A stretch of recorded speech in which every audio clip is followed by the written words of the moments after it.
영적 강화 훈련, 영적 강화 훈련 이런 제목으로 하나님의 말씀 증거하겠습니다.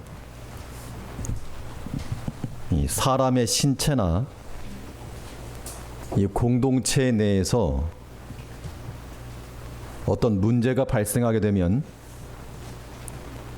그것을 해결하려고 노력을 하게 되는데요. 그게 바로 이 강화라고 하는 겁니다. 환풍기 좀 꺼주세요. 허리를 아픈 사람이 병원을 갔더니 하는 말이 허리 근육이 약하니까 허리 근력 운동을 해라.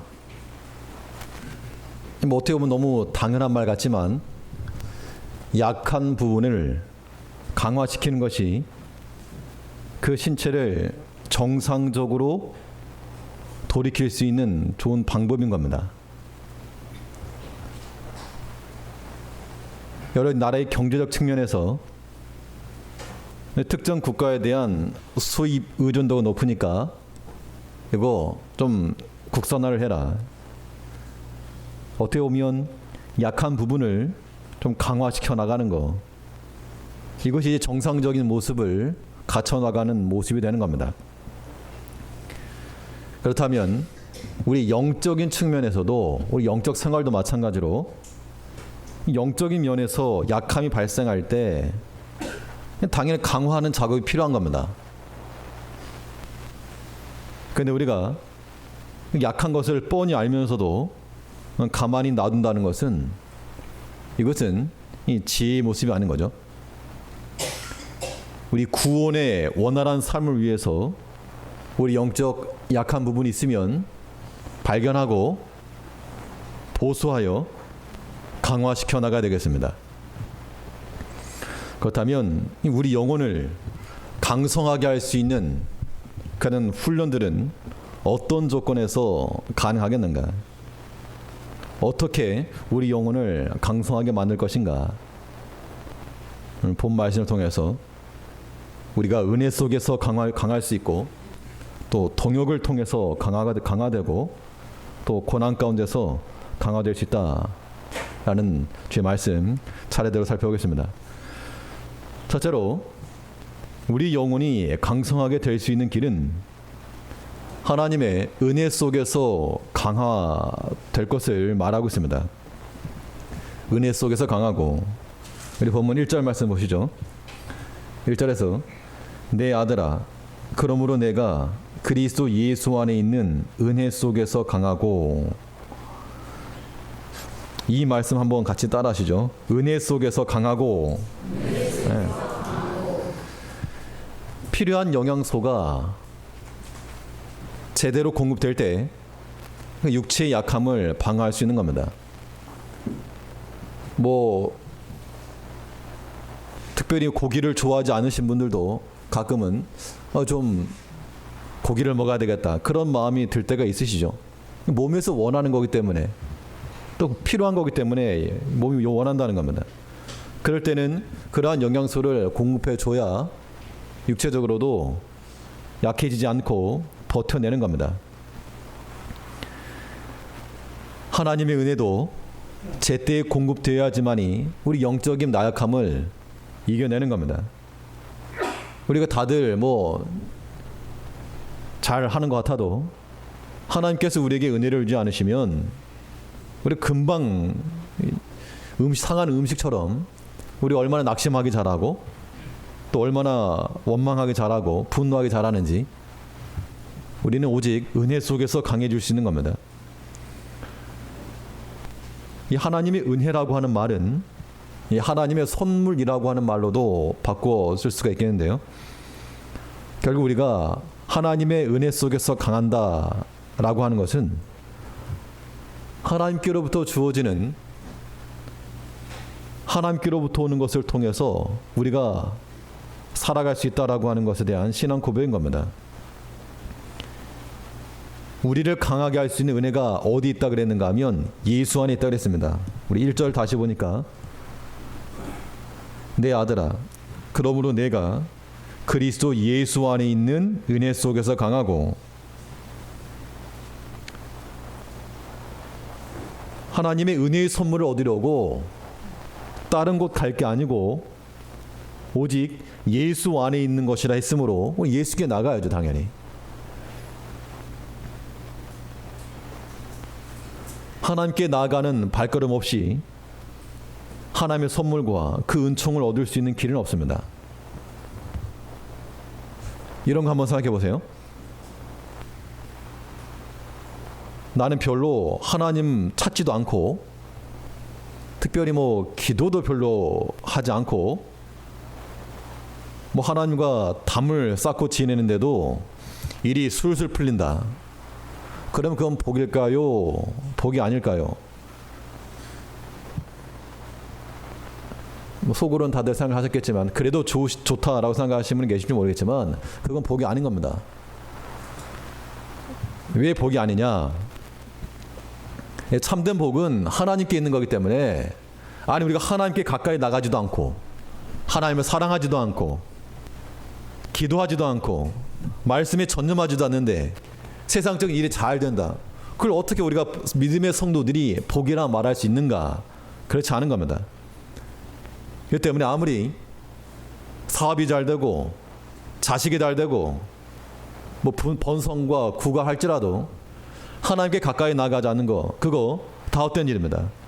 그걸 좋다라고 말씀하시면 안 돼요. 그건 하나님의 은혜가 아닙니다.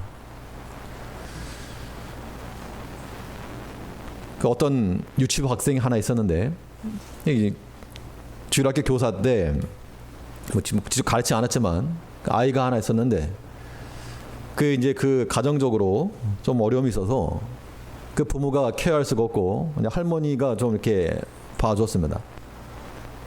근데 이제 할머니 손에 있다 보니 물론 그렇지 않은 경우도 있지만 그 아이 관리가 조금 잘 안 된 면이 있어서 사탕 같은 걸 좋아하는데 또 이제 사탕 주면 울음 그치니까 무조건 사탕으로 키운 겁니다.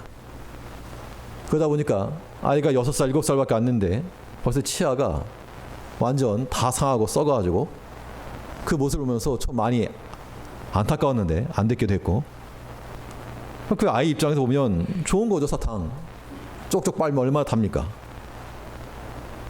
근데 그것이 충치균이 생기게 되고 도리어 본인에게 해가 되는 거죠.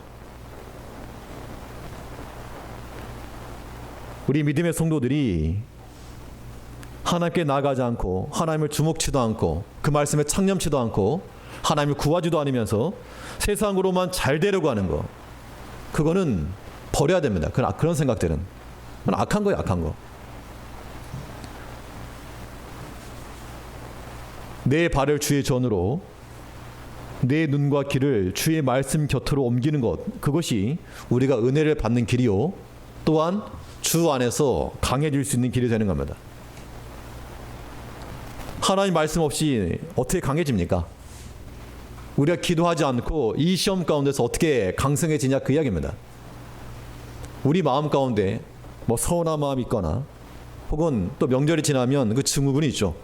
또 다툼이 있다거나 혹은 섭섭함이 있다거나 그런 마음들이 들 때 이 성경에 보면 사무엘의 어머니 한나 그랬던 것처럼 주 앞에 달려나가서 그 마음을 토로하고 하나님의 은혜를 받으니까 다시는 수색이 없으니라. 그러니까 우리가 사는 길은 예수 안에 있는 은혜 속에서 강해지는 겁니다.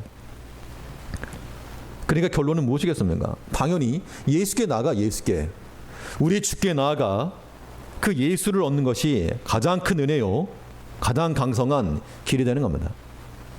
그러니까 우리가 예수님을 이용해 먹으려고 하지 말고 우리 어떤 액세서리 정도로 이용해 먹으려고 하지 말고 그냥 예수가 전부인 줄 알고 우리는 예수를 잡아야 됩니다. 그것이 우리가 사는 길이요 강성해지는 길 되겠습니다. 사람 때문에 우리가 시험을 받는다 어려움이 있다 그래도 예수 안에 있는 은혜 속에 있으면 시험을 이겨낼 수 있는 겁니다. 이겨낼 힘만 있으면 아무것도 아닌 거죠. 사실은 이겨낼 만한 감당할 힘이 없으니까 작은 발음만 불어도 그냥 콜록콜록 하는 겁니다.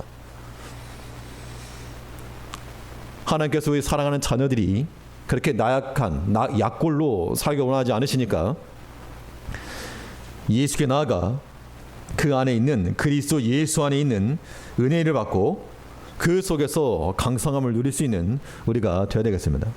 하나님의 은혜가 제때 공급될 수 있도록 때 되면 밥을 때 되면 나중에 먹어야 하지 말고 때 되면 먹는 게 제일 중요합니다. 하나님 앞에 나와 예배 드리는 것도 나중에 나 혼자 예배 드려야지 그러지 마시고 때 되면 드려. 때 되면 주일 되면 때가 되면 오전에도 모이고 때가 되면 오후도 모이고 때 되면 수요일도 있고 때 되면 새벽도 있고 건너뛰지 마시고 띄엄띄엄 가지 마시고 하나님 앞에 은혜를 얻기 위하여 주 앞에 나올 줄 아는 우리가 되어 마땅합니다. 하나님의 은혜를 얻는다 할 때는 그냥 받는 것만 능사가 아니고요. 받았으면 어떻게 되겠습니까? 그 받은 은혜를 잃어버리지 않는 것도 중요합니다. 그것이 우리 영혼을 또한 강성하게 하는 길이죠. 수입은 많은데 이거 씀씀이가 헤프게 되면 남는 게 없는 겁니다. 성경은 우리에게 염려하거나 걱정하라 그렇게 명하진 않지만 한 가지, 물론 다른 것도 있지만요, 한 가지 너희 좀 염려해라 라고 말씀하신 것이 있는데, 하나님의 은혜를 상실할까 그거 주의하고 그거 염려해라 그랬다는 겁니다. 히브리서에 보면 그러므로 모든 들은 것을 우리가 더욱 간절히 삼갈지니 혹 흘러 떠내려갈까 염려하노라. 하나님께로부터 받은 그 말씀과 그 은혜가 우리 안에서 적용이 되고 열매가 맺혀야 되겠는데 그렇지 못하고 그냥 흘러 떠내려갈까 봐 그거 염려한다 그랬습니다. 마찬가지로 너희도 그걸 염려해라. 하나님의 말씀이 우리 안에서 씨가 내리고 꽃이 피우고 열매가 맺혀야 되겠는데 우리가 들은 말씀이 마치 그냥 쌀 씻다가 쌀도 같이 물에 흘러내려가는 것처럼 하나님의 말씀이 다 흘러내려가고 그 받은 은혜 다 소멸시키지 말라는 겁니다. 사사기에 보면 하나님께서 이스라엘 백성들을 가나안 땅으로 들여보냈습니다. 그 가나안 땅은 무슨 땅이라 그랬는가 하면 젖과 꿀이 흐르는 땅 그랬죠. 약속의 땅, 젖과 꿀이 흐르는 땅.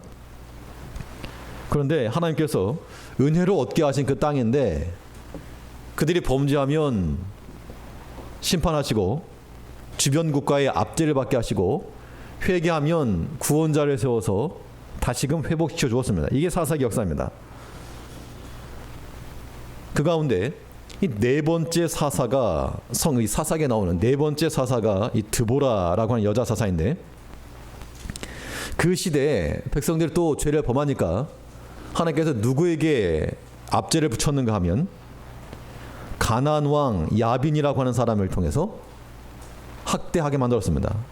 이 야빈에게는 철병거 900승이 있었다 그랬는데, 근데 이건 온니엘이나 에육과 같이 다른 이방, 메소포타미아 왕 혹은 모압 왕 이런 사람들의 고난 압제를 받는 게 아니고 가나안에 거주하고 있던 가나안 왕 야빈의 학대를 받았다는 거예요. 그러니까 예전에 하나님께서 이 가나안 땅을 그 백성에게 주었을 때 이 여호수아 군대 가서 차지했다는 겁니다. 그 약속의 땅을 차지해서 얻었는데, 근데 그들이 범죄하니까 하나님께서 은혜를 주었던 그 땅을 도리어 빼앗아서 압제받게 만들었다 그 이야기입니다. 여기서 오늘날 우리가 하나님의 은혜를 잘 간직하지 못하고 만일 악한 마음을 품고 교만하고 범죄하면 우리도 그와 같은 것을 말하고 있다는 겁니다. 그럼 어떻게 할 것인가? 회복될 수 있는 길은 하나밖에 없죠. 회개하고 돌이키는 거. 그래서 특별히 이 사사기 4장에서 있는 것처럼 이 드보라라고 하는 이름의 뜻이 뭐라 그랬습니까? 꿀벌이죠. 꿀벌. 그 나중에 이 야빈의 군대 장관이었던 시스라를 야일이라고 하는 여자가 말뚝을 가지고 죽이는데, 그 야일은 또한 염소란 뜻이거든요. 그러니까 시스라에게 이 가죽 부대를 열어서 우유를 먹였다는 겁니다. 이 가나안 왕 야빈에 의해서 그 은혜의 땅을 상실했는데 그들이 회개하고 돌이키니까 다시금 그 젖과 꿀이 흐르는 땅, 이 드보라와 야일로 대표되는 그 땅을 다시금 하나님께 주었다 그 이야기입니다. 우리가 우리 자신의 삶을 돌이켜 볼 때 부족한 것만 보인다 그러면 그건 비정상인 겁니다. 우리가 하나님께로부터 이미 받은 그 큰 은혜를 기억을 하시고 받지 않은 것보다 받은 게 더 많은 것은 사실입니다. 잘 생각해 보세요. 잘 곰곰이. 내가 받지 못하고 내가 없는 거 한 서너 가지라 그러면 우리가 하나님께로부터 받은 것은 정말 셀 수가 없을 겁니다. 생각을 안 해서 그렇지.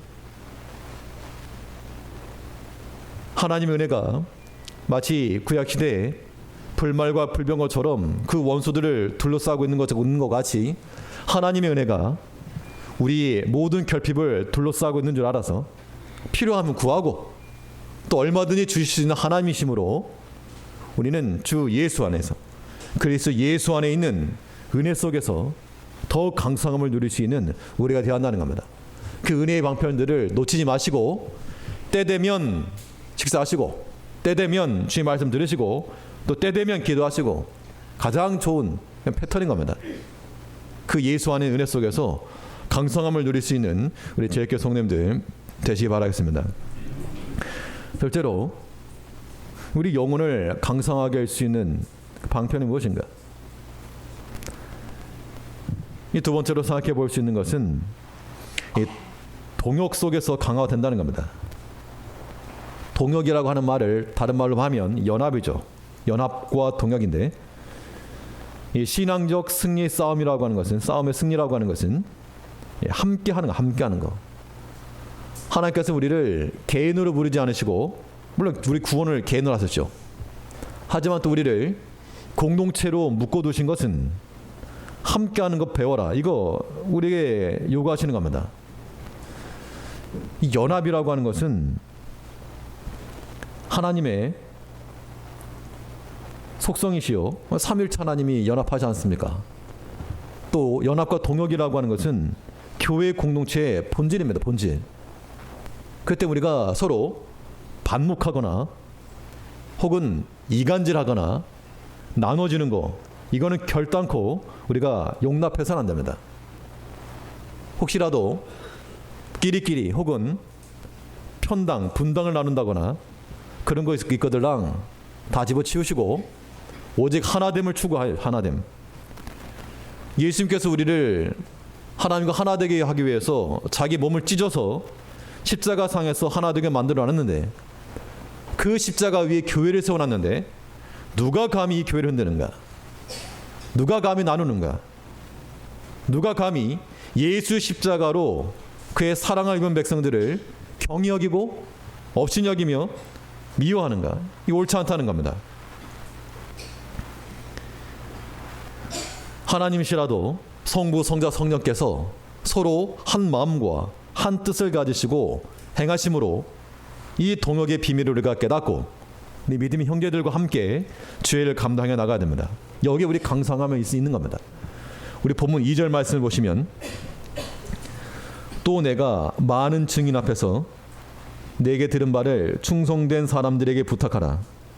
저희가 또 다른 사람들을 가르칠 수 있으리라. 디모데에게 권면을 하면서 혼자 하려고 하지 말고 다른 충성된 사람들 있지. 그 사람들에게 좀 부탁을 해라. 함께 하라 그 이야기죠. 사실 어떤 일을 하려고 그러면 혼자 하는 게 속 편한 겁니다.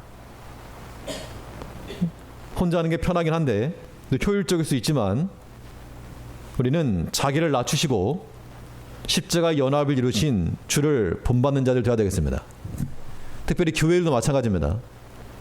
혼자 하라 그러면 더 쉬워요, 사실은. 하지만 우리는 함께하는 법을 배워야 됩니다. 예수의 마음을 갖는 거죠. 마음을 같이 할 수 있는 동역자가 있다는 건 공동체의 큰 축복인 겁니다. 우리 옆에 계신 모든 우리 서로가 서로에게 힘이 되고 또한 협력될 수 있는 그러한 동역자들 되어야 됩니다.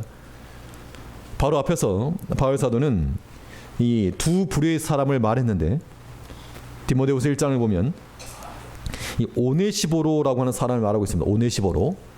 오네시보로에 대해서는 하나님께서 그에게 은혜 주시길 원합니다. 그렇게 간구를 했고 또 이 부겔로와 허모게네라고 하는 사람이 있었는데 이런 사람들은 이 바울을 상당히 대적했다 그랬습니다. 하나님의 교회 일을 이루는데 이 대적했다는 게, 바울을 대적했다 그러면 그만큼 영향력이 있었을 겁니다. 어떤 그 공동체 내에서 이 바울을 대적할 만한 영향력이 있었을 것인데 마음을 같이 하지 못하니까 도리어 하나님의 교회에 유익함이 없어하는 겁니다. 근데 오네시보로 같은 경우는 마음을 같이 하고 또 유쾌케 하여 주고 또 일부러 감옥에 있을 때 찾아가서 만나주고 섬겼다 그랬죠. 그렇게 해서 교회가 되어 나간다는 겁니다. 우리가 하나님의 교회를 생각할 때 무슨 다른 일 할 생각 마시고 낮아질 생각. 내가 다른 사람과 함께 있을 때 내 마음이 거칠어지지 않고 이거 문 닫혀지지 않고 함께 할 수 있는 마음 갖는 거, 그것만으로도 큰 거예요. 형제가 연합하여 동거함이 아름답다 그랬습니다. 하나님께서 기뻐하시는 그겁니다. 자녀들이 서로 물고 싸우면 그것만큼 보기 싫은 게 없죠. 하나님께서 마찬가지로 그의 사랑하는 자녀들이 한 마음을 품고 서로 사랑하며 섬기는 것을 원하지, 서로 잘났다고 자기 주장하는 거, 그거 원치 않으신다는 겁니다. 우리는 어떻게 강화될 수 있는가? 함께하는 이 동역과 연합을 통해서 강화되는 겁니다. 근데 이 동역과 연합이라고 하는 것은 명령으로 되는 것이 아니고 부탁으로 되는 것이다 라고 말하고 있죠. 2절을 다시 보니까 또 내가 많은 증인 앞에서 내게 들은 바를 충성된 사람들에게 부탁하라. 저희가 또 다른 사람들을 가르칠 수 있으리라. 디모데는 교회 목회자니까 명령해라, 명할 수 있습니다. 그런데 명한 거 가지고 되지 않고 마음을 얻어서 행하라, 그 이야기죠. 사실은 마음을 얻어라. 피차 간에 서로 마음을 맞추고 낮추는 그런 수고 없이 동역은 불가합니다. 그러니까 기간별로 혹은 전도회별로 혹은 교육 기간별로 서로 마음을 맞추고 또 낮추고 그러한 작업 없이 이건 전진이 있을 수가 없는 거예요. 하나님의 일은 개인의 능력으로 하지 않고 오직 하나님의 능력을 하는 겁니다. 그 하나님의 능력이 어떤 자에게 임하는가? 겸손하고 마음을 낮추는 자에게 임하는 겁니다. 또 거기에 즐거움과 기쁨이 있는 거죠. 성도들이 서로 주의를 하면서 즐거워하는 것, 다들 그러한 추억들이 다 있으실 것인데 지금 이제 추억팔이 하지 마시고 지금도 마찬가지로 그 연합과 동역감을 가지고 그 기쁨과 즐거운 마음을 가지고 주일 함께 하자는 겁니다. 그래서 우리가 이 구심역에는 동참할지라도 이 원심역에는 올라타지 말아야 됩니다. 가운데로 몰려들어야 됩니다. 그래서 히브리서에 보면 모이기를 피하는 어떤 사람들의 습관과 같이 하지 말고, 모이기를 피하자. 밖으로 자꾸 그냥 밖으로만 빼지 말고 들어오라는 거. 모이기를 힘써라. 하나됨을 깨는 것은 결코 겸손이 아닌 겁니다. 우리 모든 성도들과 함께 연합하고 또 함께 동역함으로써 그 안에서 나오는 힘을 가지고 나가는 게 굉장히 중요합니다. 목회자에게도 마찬가지로 모든 성도님께서 힘이 되어 주셔야 됩니다. 그게 동역이죠.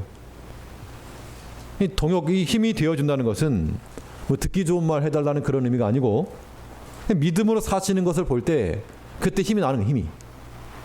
그렇지 않고 뭐 말씀을 전거해도 니는 떠들어라 뭐 이렇게 나오게 되면 마음속에 기쁨이 있을 리가 없습니다.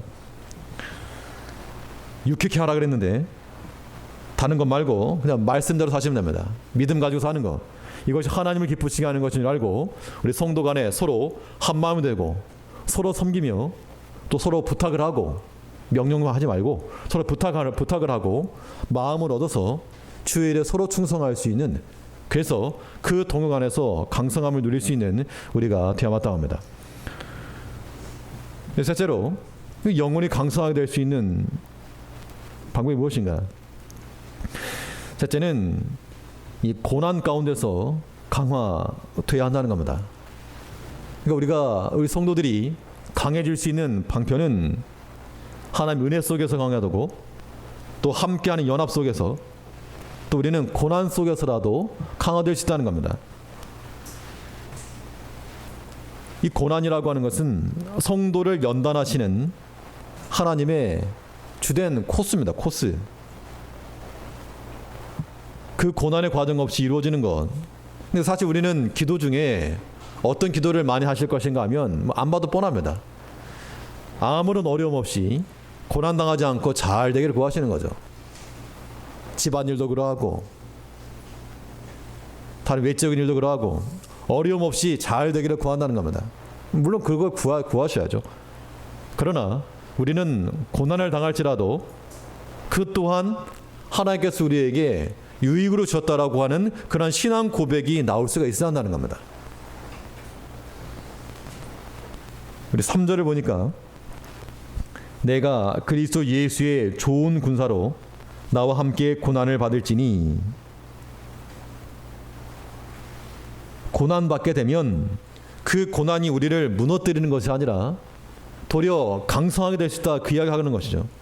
디모데에게 내가 이렇게 눈물 흘리면서 약함 가운데 빠져 있지만 또 많은 사람이 대적을 하고 있고, 그거 이겨내려면 고난 받아라. 고난.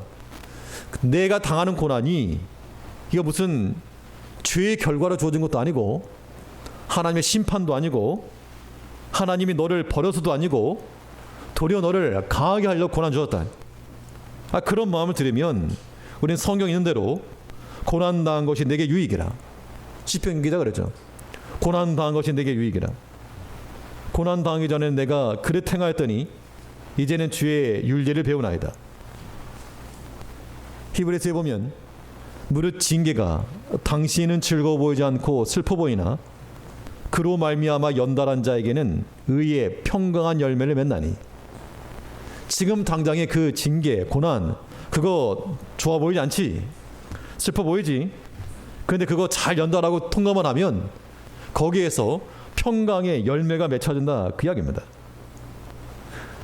하나님께서 믿음의 자녀들을 다루고 하시는 방식이 좋은 것만 주는 게 아니라는 겁니다. 그거 사랑이라 말할 수 없죠. 때로는 여러 가지 역경을 통해서 이겨내게 하는 그 힘을 키워주시는 겁니다. 요셉이 형들에게 팔려가지고 애굽 총리가 되었는데 그냥 된 거 아닙니다. 시편에 보면 그 발이 착고에 상하며 그 몸이 쇠사슬에 매었으니 곧 여호와의 말씀이 응할 때까지라. 그 말씀이 저를 단련하였도다.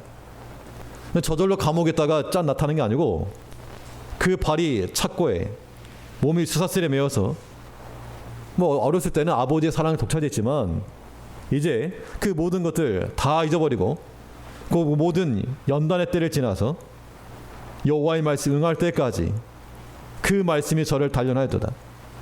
그 연단과 그 과정을 통해서 하나님께서 그를 들어 쓰셨다는 겁니다. 그리고 이 고난 당하실 때 어떤 마음을 가져야 되는가? 가장 먼저 나올 수 있는 반응은 참 안 좋은 거죠. 슬프고, 뭐 개인적으로 그렇고, 공동체적으로 그렇고, 국가적으로 그렇고, 좀 슬픈 일들이 있지만, 그런데 한편으로는 하나님께 왜 이런 고난을 주셨을까? 그거 한번 생각해 보자는 겁니다. 그거 생각하면 마찬가지로 차라리 더 유익하게 되었다. 그런 마음을 가지시고 우리가 고난당할 때 이 부정적인 생각에서부터 신속히 벗어나야 됩니다. 이것이 우리 영혼을 강화시키는 길이 되는 거예요. 어차피 내가 해결할 수 있는 문제가 아니니까, 우리가 뭐 염려한다고 해서 머리카락을 희귀할 수 있는 것도 아니고 한자 하나 더 할 수 있는 것도 아니고, 그러면 해석 기준을 바꾸는, 해석 기준을. 내가 지금 이 고난을 당했는데 이것은 하나님께서 내게 유익을 줬다. 그렇게 바꿔 생각하면 버릴 게 없는 겁니다. 버릴 게 없어요. 4절에서 군사로 다니는 자는 자기 생활에 얽매이는 자가 하나도 없나니 이는 군사로 모집한 자를 기쁘게 하려 함이라. 예수의 군사가 된다는 것 자체가 매이는 겁니다. 생활이 매이는 거죠. 자기를 위해서 일하는 게 아니니까 그 자체로 고난인데, 그것이 우리를 군사로 모집한 자를 기쁘게 하는 것이라 그랬습니다. 우리가 때로 예수를 인하여 고난 받을 때, 여기서 말하는 고난은요, 고난을 당하되 주와 함께 당하는 고난을 말하는 겁니다. 하지 말라는 거 해가지고 심판받는 그런 거 말고, 죄가 있어 매를 맞는 거 말고 고난을 당하되 주와 함께 당하는 고난, 애매히 당하는 고난, 그런 거죠. 그런 것은 반드시 하나님께서 우리에게 유익으로 돌려주실 것을 믿고 우리 신앙적으로 성숙하셔야 되겠습니다. 우리 마음 가운데 혹시라도 마음에 불편함이 있다거나 혹은 여전히 쓴뿌리들이 남아있다 그러면 이런 거 생각하셔서 우리 자신을 돌아볼 수 있는 그런 생각을 가지고 내게 유익한 걸 주었다는 그 마음을 가지고 우리의 고난이 주와 무관하지 않고 헛된 수고되지 아니하도록 고난을 받되 주와 함께 고난 잘 받아야 되겠습니다. 예수를 위한 그 일에 함께 한다는 거, 영광은 고난 뒤에 오는 겁니다. 영광부터 얻을 먹으려고 하지 말고 영광은 고난 뒤에 오니까 뜨거운 여름에 가마솥에 앉아가지고 펄펄 끓는 장작불 떼가지고 그 다음에 뭐 구수한 국물을 먹든지 뭐 그렇게 하는 거 아닙니까? 그 과정 없이 바로 나오지 않는다는 겁니다. 영광은 고난 뒤에 오는 것임을 알고 그때까지 감당할 수 있는 믿음과 인내가 필요합니다. 주를 위해 그럼 나는 어떤 고난 받을 것인가? 무슨 고난 받으시겠습니까? 이게 무슨 우리가 주를 믿는다고 해서 누가 채찍질을 하나, 아니면 무슨 우리에게 무슨 침을 뱉나, 도대체 어떻게 무엇을 통해서 주를 위해 고난 받을 것인가? 오늘 4절에서는 우리가 고난 받을 수 있는 한 방편을 소개하고 있는데요. 4절, 군사로 다니는 자는 자기 생활에 얽매는 자가 하나도 없나니. 그러니까 우리가 자기 생활에 얽매여서 죽게 나가지 못한다. 그러면 그거는 합당치 않고 주를 기쁘시게 하는 것이 될 수 없고, 자기 자신의 생활에 얽매이지 않고 군사로 모집한 자를 기쁘시게 하려는 것, 그 자체 고난인 겁니다. 쉽지 않죠. 저절로 되는 게 아니라는 겁니다. 당연히 사람이 개인의 생활이 있는데 어떻게 개인의 생활을 다 포기하고 주를 섬길 수 있는가? 다 포기하라는 것이 아니라 자기 생활에 매이지 않고 주를 섬기기 위해서 수고하는 것 자체가 이미 우리가 고난 받는 거라는 겁니다. 그 안에서 우리가 강화되는 겁니다. 자신을 먼저 생각함으로써 쉬운 길을 가는 것이 아니라 주를 기쁘시게 하기 위해서 고난의 길을 자처할 때 그 안에서 우리는 강성하게 되는 겁니다. 오늘 본문에서는 우리가 이 믿음이 약할 때, 영적으로 약할 때 어떻게 강화될 수 있는 그 방편을 말해주고 있는데, 이제 우리 답을 몰라서가 아니고 오늘 적용을 해서, 그래서 예수 안에 있는 은혜 속에서 강해지시고 또 성도들과 한 마음과 한 뜻이 되어서 이 동역 속에서 우리가 서로 강화되고 주를 위하여 받는 고난, 주와 함께 당하는 고난을 기뻐하는 마음 가지고 그 안에서 우리 영혼이 항상 강성해질 수 있는 모든 우리 제일교회 성도님들 다 되시기 바라겠습니다. 기도하겠습니다.